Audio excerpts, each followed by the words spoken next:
ಧಾರವಾಡ ಕಟ್ಟಿಯ ರಾಷ್ಟ್ರೀಯ ಕಾರ್ಯಕ್ರಮಕ್ಕೆ ಎಲ್ಲರಿಗೂ ಪ್ರೀತಿಯ ಸ್ವಾಗತ. ಸ್ನೇಹಿತರೆ, ಇಂದು ನಾನು ಇಂಗ್ಲಿಷಿನ ಬಹಳ ಲೋಕಪ್ರಿಯ ಕಾದಂಬರಿಕಾರ ಡಿ.ಎಚ್. ಲಾರೆನ್ಸನ ಒಂದು ಕಾದಂಬರಿಯ ಕುರಿತು ಮಾತನಾಡಲಿದ್ದೇನೆ. ಡಿ.ಎಚ್. ಲಾರೆನ್ಸ್ ನನಗೆ ತುಂಬಾ ಇಷ್ಟವಾದಂತಹ ಕಾದಂಬರಿಕಾರ, ಕಥೆಗಾರ ಮತ್ತು ಕವಿ. ಲಾರೆನ್ಸ್ ಅನೇಕ ಕಾರಣಗಳಿಗಾಗಿ ನನಗೆ ಬಹಳ ಪ್ರಿಯವಾದ ಲೇಖಕನಾಗಿದ್ದಾನೆ. ಲಾರೆನ್ಸನ ಅನೇಕ ಸಮಸ್ಯೆಗಳು ನಮ್ಮ ಸಮಸ್ಯೆಗಳೇ ಆಗಿವೆ. ಅವನಿಗೆ ತನ್ನ ಕಾಲದ ಸಾಮಾಜಿಕ ವ್ಯವಸ್ಥೆ ಬಗ್ಗೆ ಅಸಮಾಧಾನವಿತ್ತು ಮತ್ತು ವಿಶೇಷವಾಗಿ ಶಿಕ್ಷಣ ಪದ್ಧತಿಯ ಬಗ್ಗೆ ಅಸಮಾಧಾನವಿತ್ತು. ಶಿಕ್ಷಣ ನಮ್ಮನ್ನು ಪ್ರಕೃತಿಯ ಹತ್ತಿರ ತೆಗೆದುಕೊಂಡು ಹೋಗಬೇಕು. ಶಿಕ್ಷಣ ನಮ್ಮ ಭಾವನೆಗಳನ್ನ ರೂಪಿಸಬೇಕು, ನಮ್ಮ ಬುದ್ಧಿವಂತಿಕೆಯನ್ನು ರೂಪಿಸಬೇಕು, ನಮ್ಮ ವಿಚಾರಗಳನ್ನ ರೂಪಿಸಬೇಕು ಎಂಬ ನಂಬಿಕೆ ಅವನಿಗೆ ಇತ್ತು. ಪ್ರಾಯಶಃ ಅವನು ಭಾರತದ ರಾಷ್ಟ್ರೀಯ ಶಿಕ್ಷಣ ನೀತಿಯನ್ನ ಓದಿದ್ದಿದ್ರೆ ಅವನು ತನ್ನ ಅಭಿಪ್ರಾಯಗಳನ್ನ ಬದಲಿಸಿಕೊಳ್ಳಬಹುದಾಗಿತ್ತು. ಏಕೆಂದ್ರೆ ಈ ಶಿಕ್ಷಣ ನೀತಿಯಲ್ಲಿ ಅನೇಕ ಉತ್ತಮ ಅಂಶಗಳು ಇವೆ. ಮಕ್ಕಳನ್ನ ಪ್ರಕೃತಿಯ ಹತ್ತಿರ ತೆಗೆದುಕೊಂಡು ಹೋಗುವ ಅನೇಕ ಯೋಜನೆಗಳು ಈ ಶಿಕ್ಷಣ ನೀತಿಯಲ್ಲಿ ಇವೆ. ಲಾರೆನ್ಸನ ಸನ್ಸ್ ಅಂಡ್ ಲವರ್ಸ್ ಕಾದಂಬರಿಯ ಬಗ್ಗೆ ನಾನು ಕೆಲವು ಮಾತುಗಳನ್ನ ಮಾಡಲು ಬಯಸ್ತೇನೆ. ಈ ಆಧುನಿಕ ನಾಗರಿಕತೆ, ನಮ್ಮ ತರ್ಕ, ನಮ್ಮ ಯಂತ್ರಗಳು, ನಮ್ಮ ಭೌತಿಕತೆ, ಇದು ಮನುಷ್ಯನನ್ನ ತನ್ನ ಜೀವಶಕ್ತಿಯಿಂದ ದೂರ ಮಾಡ್ತದೆ ಅಂತಕ್ಕಂಥ ಒಂದು ನಂಬಿಕೆ ಲಾರೆನ್ಸ್ನಲ್ಲಿತ್ತು. ಜೀವಶಕ್ತಿ ಅಂದ್ರೆ ಲೈಫ್ ಫೋರ್ಸ್. ಈ ಜೀವಶಕ್ತಿಯೊಂದಿಗೆ ಮನುಷ್ಯ ತನ್ನ ಸಂಬಂಧವನ್ನ ಬೆಸೆದುಕೊಳ್ಳಬೇಕು ಮತ್ತು ಜೀವಶಕ್ತಿಯೊಂದಿಗೆ ಅವನು ಬೆಳೆದು ಬರಬೇಕು ಎಂಬುದು ಅವನ ಆಶಯವಾಗಿತ್ತು. ಇದು ಅನೇಕರ ಆಶಯ ಕೂಡ ಆಗಿದೆ. ಲಾರೆನ್ಸ್ ಈ ಲೈಂಗಿಕತೆಯನ್ನು ಒಂದು ನೈತಿಕ ದೋಷ ಅಥವಾ ಪಾತಕವಾಗಿ ನೋಡುವುದಿಲ್ಲ. ಇದು ತುಂಬಾ ಅದ್ಭುತ ವಿಷಯ. ಲೈಂಗಿಕತೆ ಅನ್ನೋದು ಒಂದು ನೈತಿಕ ದೋಷ ಅಲ್ಲ. It's not A problem. It's not an ethical lapse. ಅದನ್ನ ಒಂದು ಪಾತಕವಾಗಿ ಅವನು ನೋಡುವುದಿಲ್ಲ.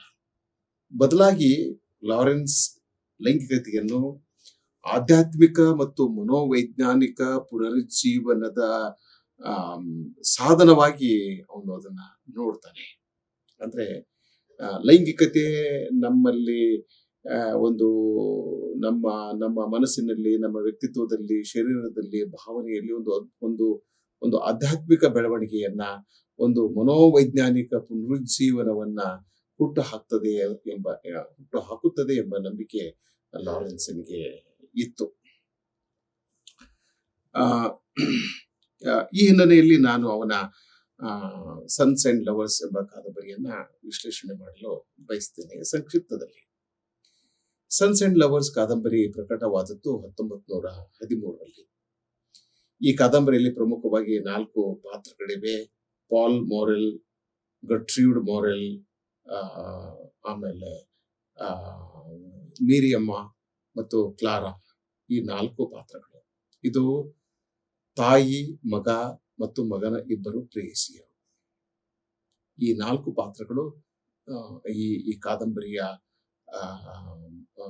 ಈ ಕಾದಂಬರಿಯ ವಸ್ತುವನ್ನು ವಿಸ್ತರಿಸಿವೆ. ಪಾಲ್ ಮೊರೆಲ್ ಮತ್ತು ಗರ್ಟ್ರೂಡ್ ಮಗ ಮತ್ತು ತಾಯಿ. ಗರ್ಟ್ರೂಡ್ ತಾಯಿ, ಪಾಲ್ ಮೊರೆಲ್ ಮಗ. ಇವರಿಬ್ಬರ ನಡುವಿನ ತೀವ್ರ ಭಾವನಾತ್ಮಕ ಸಂಬಂಧವನ್ನ ಈ ಕಾದಂಬರಿ ಚಿತ್ರಿಸುತ್ತದೆ. ಗರ್ಟ್ರೂಡ್ ಮೊರೆಲ್ ಅವಳು ತನ್ನ ಗಂಡನೊಂದಿಗೆ ಬಹಳ ಚೇತೋಹಾರಿಯಾದ ಸಂಬಂಧವನ್ನ ಹೊಂದಿರುವುದಿಲ್ಲ. As A matter of fact, ತನ್ನ ಗಂಡನಿಂದ ಅವಳಿಗೆ ದೊಡ್ಡ ಮಟ್ಟದ ನಿರಾಶೆ ಆಗಿರುತ್ತದೆ. ಹೀಗಾಗಿ ತನ್ನ ಭಾವನಾತ್ಮಕ ಅಗತ್ಯಗಳನ್ನು ತನ್ನ ಮಗ ಪಾಲನಿಂದ ಪೂರೈಸಿಕೊಳ್ಳಲು ಈ ತಾಯಿ ಬಯಸ್ತಾಳೆ. ಹೀಗಾಗಿ ಅವಳು ಆ, ಭಾವನಾತ್ಮಕವಾಗಿ ಆ, ಬಹಳ ತೀವ್ರವಾಗಿ ಮಗನಿಗೆ ಸ್ಪಂದಿಸ್ತಾಳೆ, ಮಗನನ್ನ ಅವಲಂಬಿಸ್ತಾಳೆ. ಆಮ್, ಮಗನಿಂದ ಅನೇಕ ನಿರೀಕ್ಷೆಗಳನ್ನು ಇಟ್ಕೊಂಡಿರ್ತಾಳೆ. ಹಾಗೆಯೇ ಪಾಲ್ ಕೂಡ ತಾಯಿಯನ್ನು ಅವಲಂಬಿಸಿರ್ತಾನೆ, ತಾಯಿಯ ಮೇಲೆ ಎಲ್ಲದಕ್ಕೂ ಡಿಪೆಂಡ್ ಆಗಿರ್ತಾನೆ. ಆ, ತಾಯಿಯೊಂದಿಗೆ ಒಂದು ತುಂಬಾ ಭಾವನಾತ್ಮಕವಾದಂತಹ ಸಂಬಂಧವನ್ನ ಅವನು ಕೂಡ ಹೊಂದಿರ್ತಾನೆ. ಅವರಿಬ್ರು they depend upon each other so much so that they can't live without depending upon each other. ಅಂತ ಒಂದು ತೀವ್ರ ಸ್ವರೂಪದ ಸಂಬಂಧ ಅವರ ನಡುವೆ ಬಂದಿರ್ತದೆ. ಆಗ ಅವನಿಗೆ ತನ್ನ ವಯಸ್ಸಿಗೆ ಸಹಜವಾಗಿ ಆ, ಮೀರಿಯಮ್ಮ ಎಂಬ ಒಬ್ಬ ಹುಡುಗಿಯನ್ನ ಪ್ರೀತಿಸ್ತಾನೆ.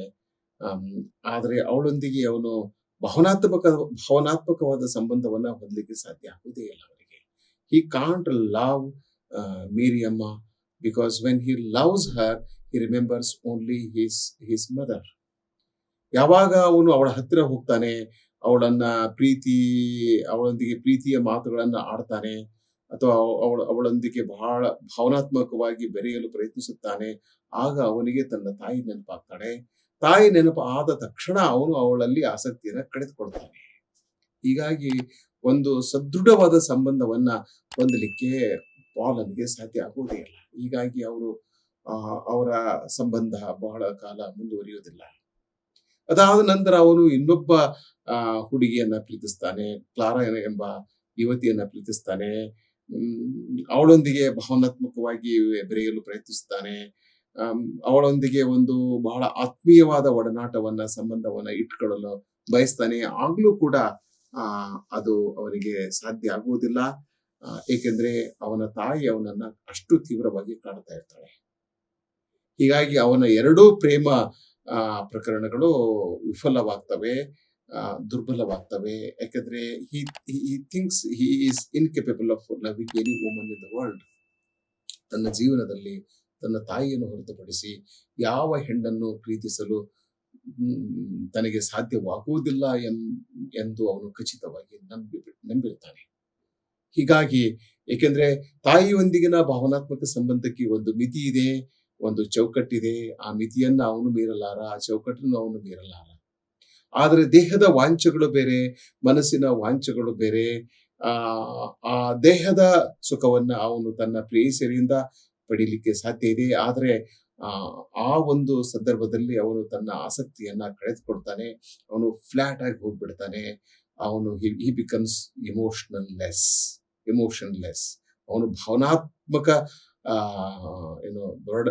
ಭಾವನಾತ್ಮಕವಾಗಿ ಅವನು ಸೋತು ಹೋಗ್ಬಿಡ್ತಾನೆ. ಇಲ್ಲಿ ನಾವು ಅನೇಕ ಜನ ವಿಮರ್ಶಕರು ಈ ಕಾದಂಬರಿಯನ್ನ ಈಡಿಪಸ್ ಕಾಂಪ್ಲೆಕ್ಸ್ ದೃಷ್ಟಿಕೋನದಿಂದ ವಿಶ್ಲೇಷಣೆ ಮಾಡುವ ಪ್ರಯತ್ನವನ್ನ ಮಾಡಿದ್ದಾರೆ. ಈಡಿಪಸ್ ಕಾಂಪ್ಲೆಕ್ಸ್ ಬಗೆಗೆ ನಾನು ವಿಶೇಷವಾಗಿ ಹೇಳಬೇಕಾದ ಅಗತ್ಯ ಇಲ್ಲ. ಆದರೆ ಈ ಕಾಂಪ್ಲೆಕ್ಸ್ ನಿಂದಾಗಿ ಪಾಲ್ಗೆ ಕ್ಲಾರಾಳನ್ನು ಮದುವೆಯಾಗಲು ಸಾಧ್ಯ ಆಗುವುದಿಲ್ಲ, ಮೇರಿಯಮ್ಮನನ್ನ ಮದುವೆಯಾಗಲು ಸಾಧ್ಯವಾಗುವುದಿಲ್ಲ, ಅಥವಾ ಅವರೊಂದಿಗೆ ಒಂದು ಆತ್ಮೀಯ ಒಡನಾಟವನ್ನ ಸಂಬಂಧವನ್ನ ಇಟ್ಕೊಳ್ಳಿಕ್ಕೆ ಸಾಧ್ಯ ಆಗುವುದಿಲ್ಲ. ಸೊ ಈ ಕಾದಂಬರಿ ಕೇವಲ ಲೈಂಗಿಕತೆ ಬಗ್ಗೆ ಈ ಕಾದಂಬರಿ ಮಾತನಾಡುವುದಿಲ್ಲ. ಈ ಕಾದಂಬರಿ ಅನೇಕ ಮನುಷ್ಯ ಬದುಕಿನ ಸ್ಥಿತ್ಯಂತರಗಳ ಬಗ್ಗೆ, ಮನುಷ್ಯ ಬದುಕಿನ ಅನೇಕ ತಾಪತ್ರೆಗಳ ಬಗ್ಗೆ ಈ ಕಾದಂಬರಿ ಮಾತನಾಡ್ತದೆ. ವಿಶೇಷವಾಗಿ ಗಂಡು ಮತ್ತು ಹೆಣ್ಣಿನ ಸಂಬಂಧದ ಬಗ್ಗೆ ಈ ಕಾದಂಬರಿ ಮಾತನಾಡ್ತದೆ. ಡಿ ಎಚ್ ಲಾರೆನ್ಸ್ ನ ಒಂದು ನಂಬಿಕೆ ಏನಾಗಿತ್ತು ಅಂತಂದ್ರೆ, ಈ ಇಮೋಷನಲ್ ಪೊಸೆಸಿವ್ನೆಸ್ ಅಂದ್ರೆ ತಾಯಿಯಾದವಳು ಮಗನನ್ನ ಭಾವನಾತ್ಮಕವಾಗಿ ತನ್ನ ಹತೋಟಿಯಲ್ಲಿ, ನಿಯಂತ್ರಣದಲ್ಲಿ ಇಟ್ಟುಕೊಳ್ಳಲು ಪ್ರಯತ್ನ ಮಾಡಬಾರ್ದು. ಈ ಓವರ್ ಪೊಸೆಸಿವ್ನೆಸ್ ಅನ್ನೋದು ಮತ್ತು destructive effect of over attachment ಎರಡು ಸಂಗತಿಗಳ ಬಗ್ಗೆ ನಾವು ನಮ್ಮ ಗಮನವನ್ನು ಹರಿಸಬೇಕು. ಒಂದು ಇಮೋಷನಲ್ ಪೊಸೆಸಿವ್ನೆಸ್, ಮತ್ತೊಂದು ಓವರ್ ಅಟ್ಯಾಚ್ಮೆಂಟ್. ಅವರಿಬ್ಬರ ನಡುವೆ ಓವರ್ ಅಟ್ಯಾಚ್ಮೆಂಟ್ ಇರ್ತದೆ. ತಾಯಿ ಮತ್ತು ಮಗನ ನಡುವೆ ಓವರ್ ಅಟ್ಯಾಚ್ಮೆಂಟ್ ಇರ್ತದೆ. ಮತ್ತು ಒಬ್ಬರು ಇನ್ನೊಬ್ಬರನ್ನ ಪೊಸೆಸ್ ಮಾಡುವ ಪ್ರಯತ್ನವನ್ನ ಮಾಡ್ತಾರೆ. ನಿಯಂತ್ರಣದಲ್ಲಿ ಇಟ್ಟುಕೊಳ್ಳುವ ಪ್ರಯತ್ನವನ್ನ ಮಾಡ್ತಾರೆ. ಅಂದ್ರೆ ಭಾವನಾತ್ಮಕವಾಗಿ ನಿಯಂತ್ರಣದಲ್ಲಿ ಇಟ್ಕೊಳ್ಳಿಕ್ಕೆ ಪ್ರಯತ್ನ ಮಾಡ್ತಾರೆ. ಈ ಕಾರಣದಿಂದಾಗಿ ಆ ಪಾಲನ ಜೀವನದಲ್ಲಿ ಆಮ್, ಅನೇಕ ಸಂಗತಿಗಳು, ಆ, ಭೀಕರವಾದಂತಹ ಪರಿಣಾಮಗಳು ಉಂಟಾಗುವುದನ್ನ ನಾವು ಕಾಣಬಹುದು. Sons and lovers D H. ಲಾರೆನ್ಸನ ಮೇರು ಕೃತಿ, ಅವನ ಲೋಕಪ್ರಿಯ ಕೃತಿ. ಈ ಕಾದಂಬರಿಯನ್ನ ನಾವು ವಿಶೇಷವಾಗಿ ಓದಬೇಕು. ಏಕೆಂದ್ರೆ ಇಲ್ಲಿ ಮನೋವೈಜ್ಞಾನಿಕ ವಿಶ್ಲೇಷಣೆ ಇದೆ. ಈ ಕಾದಂಬರಿ ಒಂದು ಹಂತದಲ್ಲಿ ಆಧ್ಯಾತ್ಮಿಕ ನೆಲೆಯನ್ನ ಆ, ಪಡೆದುಕೊಳ್ಳುತ್ತದೆ ಮತ್ತು ಭಾವನೆಗಳ ಬಗ್ಗೆ, ಲೈಂಗಿಕತೆಯ ಬಗ್ಗೆ, ಗಂಡು ಹೆಣ್ಣಿನ ಸಂಬಂಧದ ಬಗ್ಗೆ, ಅನೇಕ ವಿಷಯಗಳ ಬಗ್ಗೆ ಈ ಕಾದಂಬರಿ ನಮ್ಮ ಗಮನವನ್ನ ಸೆಳೆಯುತ್ತದೆ. ತುಂಬಾ ಮಹತ್ವದ ಕಾದಂಬರಿ. ಈ ಕಾದಂಬರಿಯನ್ನ ನಾವು ಓದಬೇಕು, ಮತ್ತೆ ಮತ್ತೆ ಓದಬೇಕು. ಎಲ್ಲರಿಗೂ ನಮಸ್ಕಾರ.